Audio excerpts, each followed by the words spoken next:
I caught my fiancée cheating on me at her nephew's birthday party, so I gave her a birthday surprise of her own and financially cut off her entire family, forcing them to move back to their trashy house, take their kid out of private school, and stop paying for their grandma's pills.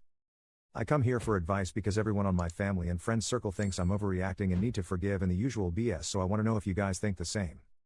I, Paul, 33M, met my fiancée Andrea, 32F, in high school. We were 15 at the time, and since then, we have both stayed together. We had our rough patches when I went to study in a nearby city, but used to visit her most of the time. When I finally got my studies done and was able to work in the town we both live in, things got better. To this I have to add Andrea comes from a really poor family. We talking 8 siblings, a house made out of wood and a zinc roof, gotta bless South America standards. So knowing this, I was mostly the provider of our relationship. It didn't bother me. I love to take her out to eat ice cream and see her smile. Same when I take her to car rides on my father car. As time progressed, the things I could afford got better. Since I study in IT and landed a high-paying job working on the town bank, I was almost set for life, I could say. To this that I got myself a nice place to live that I rent from an old man that my parents knew. We are talking one of those ranch houses with plenty of rooms to spare and 2 floors all, so she could live on a bigger house like she used to say. Then one day she asked me if her parents and 2 of her sisters, 12F and 14F, could come live with us, that their living conditions are really bad, and I knew that, so I said yes. We had rooms to spare and we weren't expecting a child, so why not? I thought I know them, and even humble as they are, they're good people. Fast towards then, and I helped pay for a private school for her 2 sisters plus some medical treatment her mother has going through. I must say the rest of their brothers try to pinch some money but mostly have day-to-day jobs, and you know how the economy is a hellhole down here, so it never bothered me helping them since I could. Now comes the famous D-Day. We got invited to a birthday of one of her nephews and told her she should go first, then after I'm out, I'll go. I arrived 2 hours later, then I ask one of her nephews where is she, then he points me at the restroom place the park has, so I walk there. I turn the corner to see my fiancée hugging and kissing one of her family friends. She sees me. We both lock eyes. Of course she panics, tell me this is not what it looks like, right? I bolt towards my car. Funny scene that me running out of the situation make the other kids follow me thinking I'm playing a game. Still, her family pick up fast something was happening as she start banging on my glass windows and screaming as I turn the car on and then drive off. I have no idea what happened after that, just know I felt like garbage and went to my parents' place and hide on one of their empty rooms. After a week I had to face her of course and return home to see a whole congregation, basically all her family was there. Imagine 2 parents, 8 fudging siblings with kids included, and her all came together to try to see if I could forgive, if I could see past her betrayal. We kinda fight a little, but of course I was overwhelmed. Then I asked the question if the cheating was going for long. She didn't answer, so I just walk away to a bunch of people screaming at me to come back. Don't be a coward, try to see beyond this, you get the idea. Then 3 days later I asked her to talk alone, told a couple of mutual friends to help us, and we set a meeting. Then as I first explained to them, then told them who he was and all, to which I learned from one of them that the guy she was with was an ex. From what period I really don't know and I don't wish to know. So you get the idea. That the moment I learned about that information I dropped the meeting, sent her a message saying is cancelled and that I would go pack my stuff. And so I did. 2 weeks later, after the whole fight, I was moving out the place back to my parents. We fought a lot and had to face each and every one of them trying to convince me to forgive their sister. Mistake, but I end up blocking them and putting my foot down, telling them is not their business. Then her friends pile up, even some of my friends too, saying is just a mistake and blah blah. Then what hurt the most was both my parents saying that seeing me like that wasn't right and perhaps I should forgive and fix our relationship, and yup, in this whole parade of people nobody give a dang how I was doing, only our relationship, to which I end up cutting ties with most of them besides some of my best friends and my parents on a low contact deal as I moved to a 1-by-1 bad block apartment I could rent fast. Now 2 months after the whole ordeal I paid the last month, then cut ties with all payments. The house I was renting gone, the private school gone, her mother medical treatment and pills gone. Also, and I must say, try to hold that much while being 2 teenagers, 2 retired folk and a housewife who barely finished nurse school, you get the idea. When the bills came to her she lost it all and came running to my parents, to which she didn't find me, so she went to my work and came to talk. When I went out she groveled and cried that she didn't want this of us and to give her another chance if it's not for her mother. I said that I had no attachment more to her or her family and drive off. Now she has talked with most of the people on my circle again, and of course they say I shouldn't be this cruel, that I have the money to spare. Even again my parents, why let them suffer after all this time? That I should have a little more compassion for them, to which I think who is compassion for me? So Reddit, am I the jerk here for cutting the payments and possibly killing grandma because I stopped paying, or care that they go back to their terrible house because they can't pay the other one? Commenter 1. Nothing is stopping the people who say you should pay for everything from paying for everything. Commenter 2. NTA. When people say this isn't what it looks like, a majority of the time it is exactly what it looks like. It's not your responsibility to support the whole family or be concerned about what's going to happen to them. Cut ties. And move on with your life. It seems that you'll be better off without the weight of the family dragging you down financially. Commenter 3. Her and her family are using you as a cash cow, so she got caught and now she is sorry. You are not in the wrong. Cutting ties and funds is the appropriate thing to do. How long was cheating?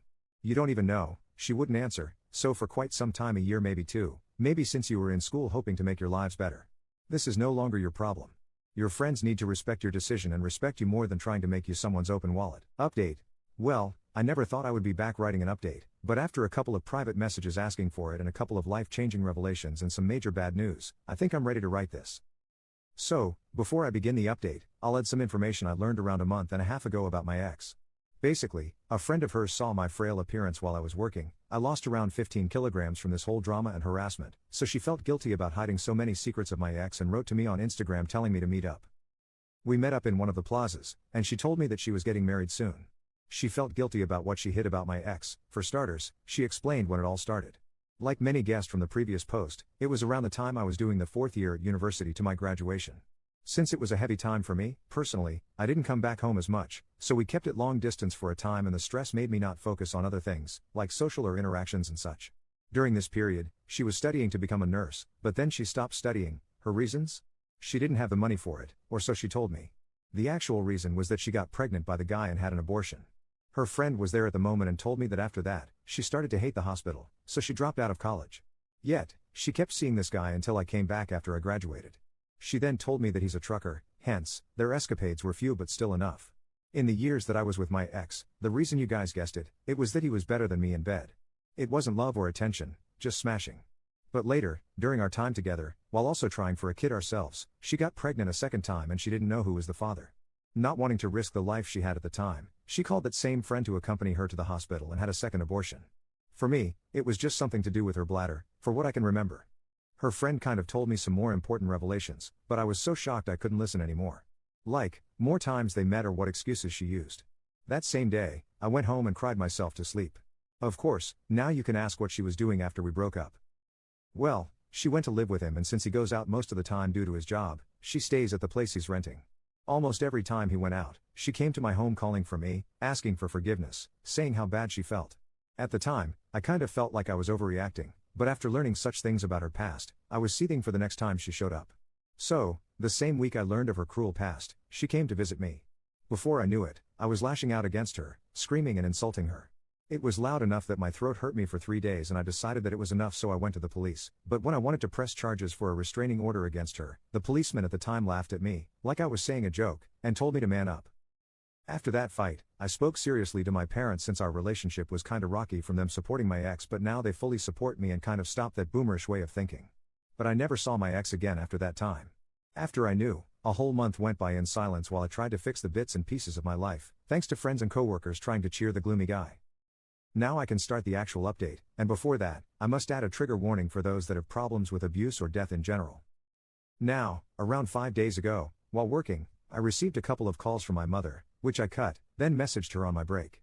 She then told me to check the Facebook link she sent me, and it was a video of the news of the town saying about an assault and red room between a man and a woman, the woman, of course, being my ex, and the man, you guessed it, her affair partner. After I closed the video, I unblocked and called her parents to find out if that was true.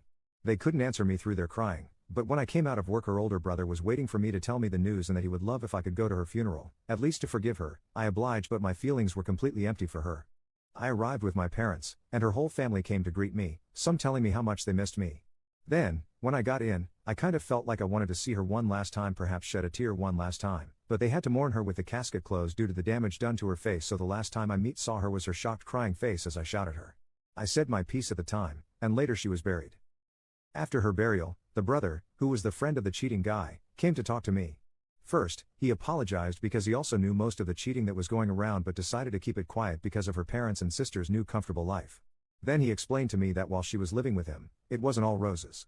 He cheated on her during his travels and boasted about it to his friends, and verbally abused her, and physically once, but cut it after the older brother threatened him. He told me a neighbor of theirs called the police 3 times on them, and that she sometimes slept at her older brother's house. But since he's taking care now of his parents, the teenage sisters, and at the time his pregnant wife, the brother couldn't keep her for long, so she always returned to him until now, this last time. From what that same brother told me, it seems they fought the night before, and it got serious enough that he ended up doing that to her. The neighbor heard the screams and quickly called the police, but by the time they arrived, it was too late, he ran away. So for now, there's no justice for her. Now, my feelings? Well, I'm quite numb, to be honest. Perhaps still not touching ground, but to be honest, this is not the end I wanted to post or the karma she should have gotten. I know it's not the usual update one can expect, but thank you for reading it and for the comments on the last post. I will continue to lurk as I always did and hope for the best. With that said, thank you for your time. Edit. The police finally caught them while trying to pass the border to the adjacent country. Our province borders with 2 other countries, so I hope her family can now find some justice and she can rest in peace now. Commenter 1. Not everyone wants their cheating ex to suffer a horrible fate. You were hurt by everything that happened because you did love her, and the opposite of love isn't hate, it's indifference. So, it's understandable you feel a certain way about this. Still, don't let yourself fall into the trap of thinking this was something you could have influenced. We never have near as much control over our lives as we think, and that is exponential in the people around us. Commenter 2. I feel like when something this shocking happens, your brain just refuses to process it normally. You didn't want karma, you just wanted to move on, and now you're stuck with something too heavy to make sense of. Commenter 3. I'm amazed that the family didn't hit him up for money at the funeral. Also, her family must be incredibly forgiving. She threw away a lot of opportunity and stability for the whole family, also she can get some abusive jerks' jewels. Yet they still cover for her and support her when abusive jerk is abusive.